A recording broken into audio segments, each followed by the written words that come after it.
এটি হচ্ছে আমার দেখা সবচেয়ে সেরা একটি মাইক্রোফোন।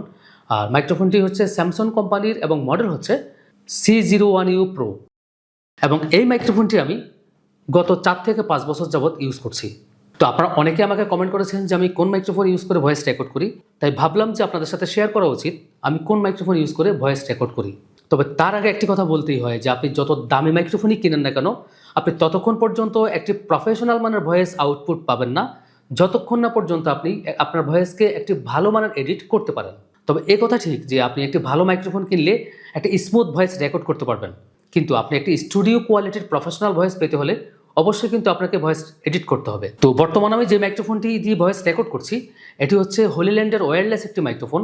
যদিও আমার ইউএসবি কন্ডেন্সার মাইক্রোফোনটি থেকে হলিল্যান্ডের এই মাইক্রোফোনটির দাম অনেকটা বেশি, তারপরেও আমার এই মাইক্রোফোনটি কিন্তু সেরা একটি ভয়েস আমাকে আউটপুট দেয়। আর যখন আপনি এই ইউএসবি কন্ডেন্সার মাইক্রোফোনটি দিয়ে ভয়েস রেকর্ড করবেন, আপনি দেখবেন খুবই সামান্য পরিমাণ নয়েজ সে ক্যাপচার করে। তো আমরা যারা কন্টেন্ট ক্রিয়েটর রয়েছি, আমাদের ভয়েসের মধ্যে কিন্তু বড় একটি প্যারা হচ্ছে নয়েজ।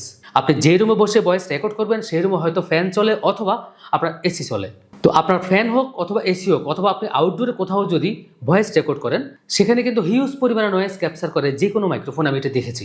কিন্তু আমি যখন এই মাইক্রোফোনটি দিয়ে ভয়েস রেকর্ড করি, মাইক্রোফোনটি এতটাই স্মুথ ক্রিস্টাল ক্লিয়ার একটি ভয়েস আমাকে আউটপুট দেয় এবং নয়েজ ক্যাপচার হয় না বললেই চলে।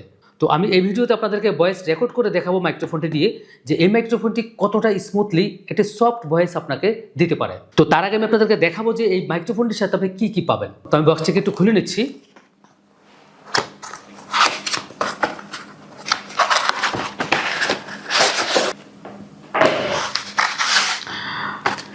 এই হচ্ছে আমার ইউএসবি স্টুডিও কন্ডেন্সার মাইক্রোফোন। এটা হচ্ছে স্যামসং কোম্পানির, নট স্যামসাং, স্যামসং। এটা হয়তো আপনারা অনেকে নাম নাও শুনতে পারেন। মডেল হচ্ছে C01u Pro। মাইক্রোফোনটি দেখতে কিন্তু অসাম এবং ধরলে কিন্তু ভালো একটি ফিল পাওয়া যায়। এটি উপরে ম্যাট একটি ফিনিশিং রয়েছে আর দেখতে খুব গর্জিয়াস। তো মাইক্রোফোনের সাথে কি কি রয়েছে আমি দেখাচ্ছি।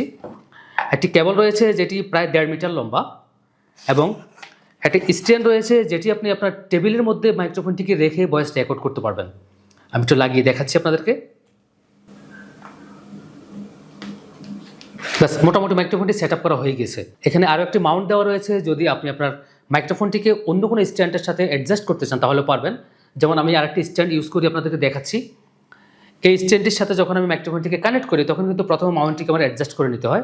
এরপর আমি যেটা করি, এই স্ট্যান্ডটিকে খুলে নিয়ে মাইক্রোফোনটিকে আমার টেবিল স্ট্যান্ডের সাথে আমি অ্যাডজাস্ট করে দিই। তো এখন আমি যেটা করব, আমার এই ইউএসবি কন্ডেন্সার মাইক্রোফোনটি আমি আমার পিসির সাথে কানেক্ট করে ভয়েস রেকর্ড করব। তো ইউএসবি কেবলটি আমি খুলে নিচ্ছি। ইউএসবি কেবলটি দিয়ে আমি আমার পিসির সাথে মাইক্রোফোনটিকে কানেক্ট করব। আর আপনি যখন মাইক্রোফোনটি আপনার ইউএসবি দিয়ে কানেক্ট করবেন তখন কিন্তু আপনার পিসির যে সাউন্ড আউটপুট রয়েছে সেটি কিন্তু আপনার স্পিকারে পাবেন না যতক্ষণ পর্যন্ত এই মাইক্রোফোনটি আপনার পিসির সাথে কানেক্ট থাকবে। আর মাইক্রোফোনটি যখন আপনি আপনার পিসির সাথে কানেক্ট করবেন তখন কিন্তু আপনি চাইলে আপনার হেডফোন মাইক্রোফোনটিতে কানেক্ট করে আপনার ভয়েসের আউটপুটটি শুনতে পাবেন। এই সুবিধাটি কিন্তু আমার কাছে অসাধারণ লেগেছে এই মাইক্রোফোনটির মধ্যে। তবে ইউএসবিটি কানেক্ট করে নিচ্ছি। তো এখন আমি এই মাইক্রোফোনটি দিয়ে ভয়েস টেস্ট করব। তো এখন আপনারা যে ভয়েসটি শুনতে পাচ্ছেন এটি হচ্ছে আমার এই ইউএসবি কন্ডেন্সার মাইক্রোফোনের ভয়েস। এবং এখন আমি যেটা করব, এই ভয়েসটিকে হালকা একটু এডিট করে আপনাদেরকে দেখাবো যে ভয়েসটি কতটা প্রফেশনাল কোয়ালিটিতে রূপ নেয়। তো বন্ধুরা, আমি আমার ভয়েসটিকে অ্যাডোব অডিশনের মধ্যে ওপেন করেছি। আমি একটু প্লে করে দেখি। তো এখন আপনারা যে ভয়েসটি শুনতে পাচ্ছেন এটি হচ্ছে আমার এই ইউএসবি কন্ডেন্সার মাইক্রোফোনের ভয়েস। তো অ্যাডোব অডিশনের মধ্যে আমি একটি প্রিসেট সেট করে রেখেছি যাতে করে বারবার আমাকে প্রতিটি ভয়েস ইন্ডিভিজুয়ালি এডিট করতে না হয়। আমার ভয়েসের মধ্যে যেটুকু এডিট করার প্রয়োজন সেটুকু এডিট করে আমি প্রিসেটটিকে সেট করে নিয়েছি। জাস্ট আমি অটো অ্যাপ্লাই করে দিলে ভয়েসটি অটোমেটিক্যালি আমার এডিট হয়ে যায়। তো সেটার জন্য আমি চলে যাব ফেভারিট অপশনে। তো এখান থেকে আমি একটি প্রিসেট সেট করে রেখেছি, ফাইনাল অডিও নামে। এটা আমি অ্যাপ্লাই করলাম এবং আরও কিছু প্রিসেট রয়েছে সেটিও আমি অ্যাপ্লাই করছি। তো এখন কিন্তু আমার মোটামুটি ভয়েস এডিটিংয়ের কাজ শেষ। যেহেতু আমি প্রিসেটটিকে আগে থেকে সেট করে নিয়েছি, আমার কিন্তু বারবার ইন্ডিভিজুয়ালি ভয়েস এডিট করতে হয় না। তো আমি একটু প্লে করে আপনাদেরকে দেখাচ্ছি। তো এখন আপনারা যে ভয়েসটি শুনতে পাচ্ছেন এটি হচ্ছে আমার এই ইউএসবি কন্ডেন্সার মাইক্রোফোনের ভয়েস। এবং এখন আমি যেটা করব, এই ভয়েসটিকে হালকা একটু এডিট করে আপনাদেরকে দেখাবো যে ভয়েসটি কতটা প্রফেশনাল কোয়ালিটিতে রূপ নেয়। দেখতে পাচ্ছেন বন্ধুরা, আমার এই ইউএসবি কন্ডেন্সার মাইক্রোফোনের ভয়েসটি কতটা স্মুথ, ক্রিস্টাল এবং ক্লিয়ার। তো আশা করছি আজকের ভিডিওটি আপনাদের অনেক ভালো লেগেছে। আর যদি ভালো লেগে থাকে তাহলে অবশ্যই আমার ভিডিওতে একটি লাইক করবেন এবং আপনার কোনো মতামত থাকলে সেটি কমেন্ট করে জানাবেন। তো দেখা হবে আবারও পরবর্তীতে নতুন কোনো চমৎকার ভিডিওতে। সেই পর্যন্ত সবাই ভালো থাকুন। আল্লাহ হাফেজ।